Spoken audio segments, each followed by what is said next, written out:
Bismillahirrahmanirrahim. Assalamualaikum warahmatullahi wabarakatuh. Waalaikumsalam warahmatullahi wabarakatuh. Perkenalkan, saya di sini sebagai mahasiswa, yaitu sama saya Irfan Ardiansa.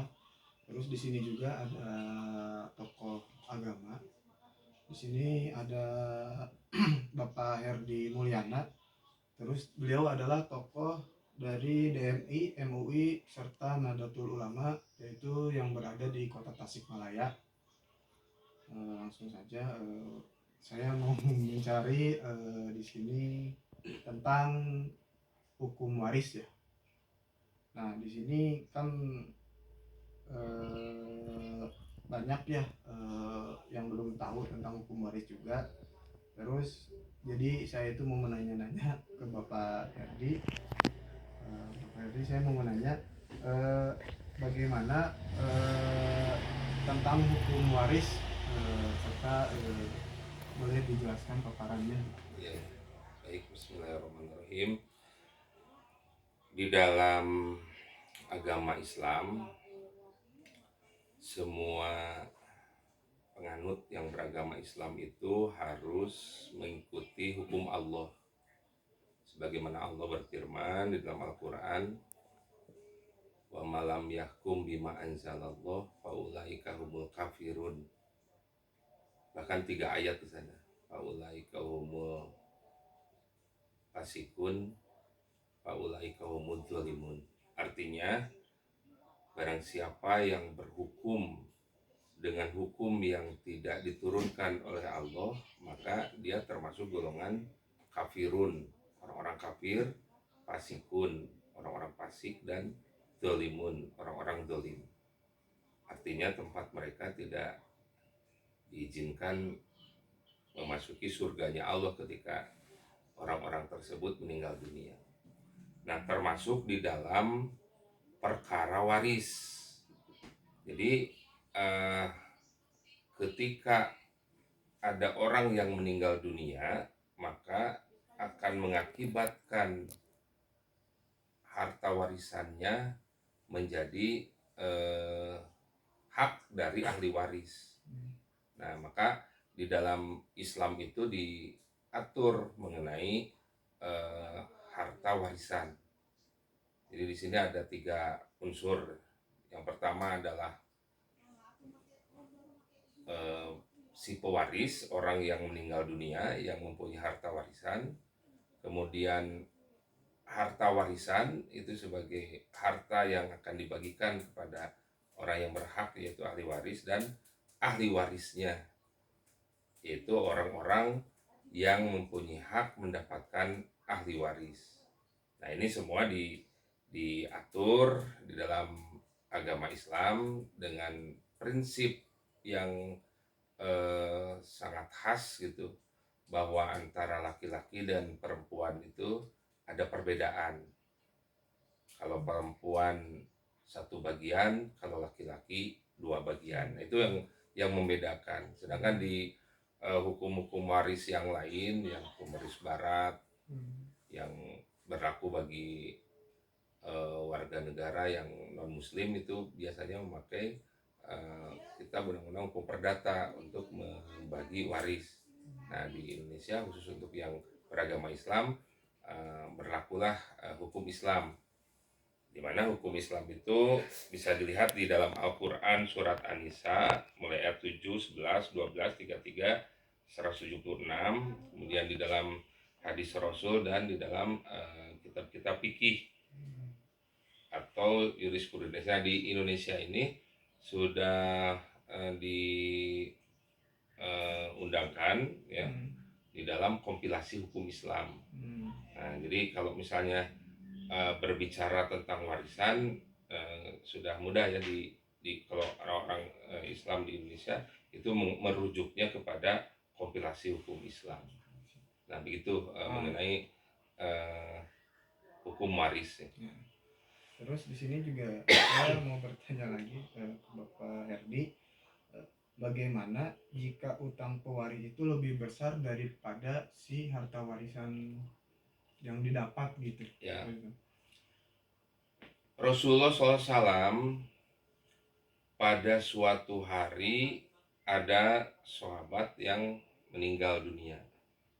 Kemudian Rasulullah bertanya ya kepada para keluarganya, apakah sahabat ini punya hutang atau tidak? Karena kalau dia punya hutang, sebelum ada jaminan hutang itu akan dibayar oleh ahli warisnya, Rasulullah tidak mau menyolatkan. Ya.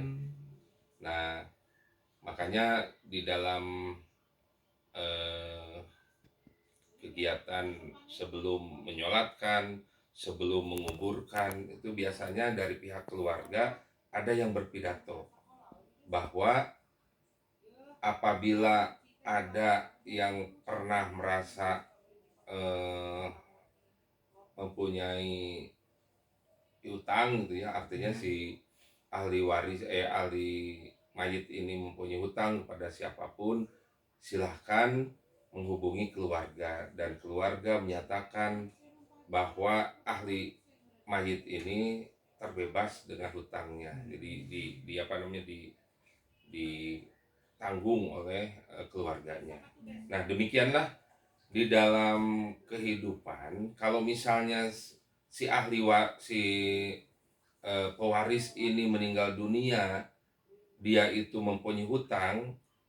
Nah, hutangnya harus dibayarkan dari harta kekayaannya. Bahkan kalau harta kekayaannya tidak mencukupi untuk membayar hutangnya, maka kewajiban dari keluarganya.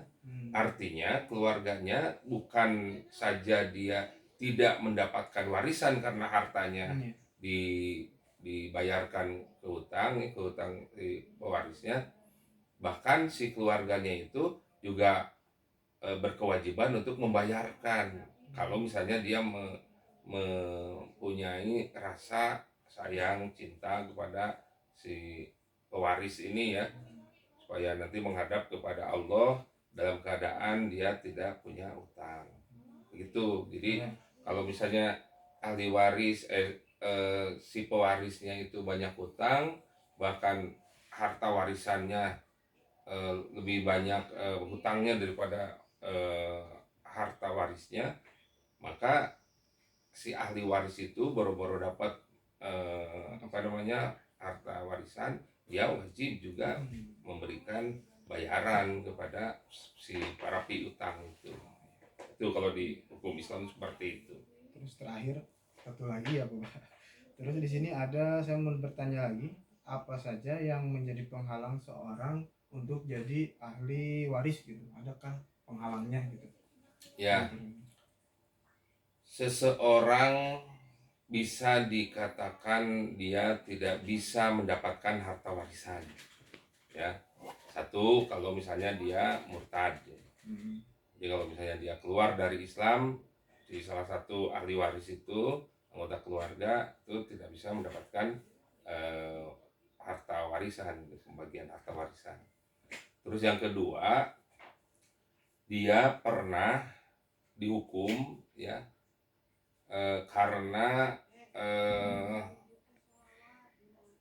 membuat tindak pidananya. Jadi kepada si si pewaris tuh, dia tuh pernah mau membunuh misalnya. Nah itu sampai akhirnya dihukum. Nah itu tidak bisa mendapatkan ahli waris. Sebagai ahli waris ya, tidak mendapatkan harta warisan. Atau misalnya dia mau membuat supaya si pewaris itu membuat sesuatu, misalnya membuat wasiat gitu ya, sebelum meninggal dunia tuh dia memaksa. Nah sehingga si pewaris tuh melakukan apa yang dipaksakan oleh si ahli waris, itu akan mengakibatkan si ahli waris itu akan tertolak untuk mendapatkan harta warisannya itu. Atau misalnya ini ya, misalnya anak angkat gitu ya, adopsi, kemudian anak angkat itu juga walaupun dari kecil dia diurus dari bayi sampai dewasanya, kemudian berbuat baik dan sebagainya, itu tidak mendapatkan harta warisan. Atau misalnya anak yang lahir di luar perkawinan, nah itu juga tidak mendapatkan warisan kepada bapaknya karena eh, tidak ada tidak ada hubungan dengan bapaknya, hanya dengan ibunya. Itu beberapa faktor si seseorang akan terhalang mendapatkan warisan dari ahli waris, dari si pewaris. Eh, Tentu saja terima kasih banyak kepada Bapak Herdi Mulyana. Dia juga sebagai tokoh dan juga sebagai dosen juga di sini. Dan terima kasih udah menyempatkan waktunya, udah saya bertanya. Terus banyak kan kita itu jadi mengetahui, tadinya belum mengetahui, sekarang mengetahui, itu dapat banyak manfaat dan ilmunya. Sekali lagi terima kasih, jazakumullah khairan katsiran untuk ilmunya. Cukup sekian wawancara saya bersama Bapak Herdi Mulyana sebagai tokoh di Tasikmalaya juga. Terima kasih. Wassalamualaikum warahmatullahi wabarakatuh. Waalaikumsalam warahmatullahi wabarakatuh.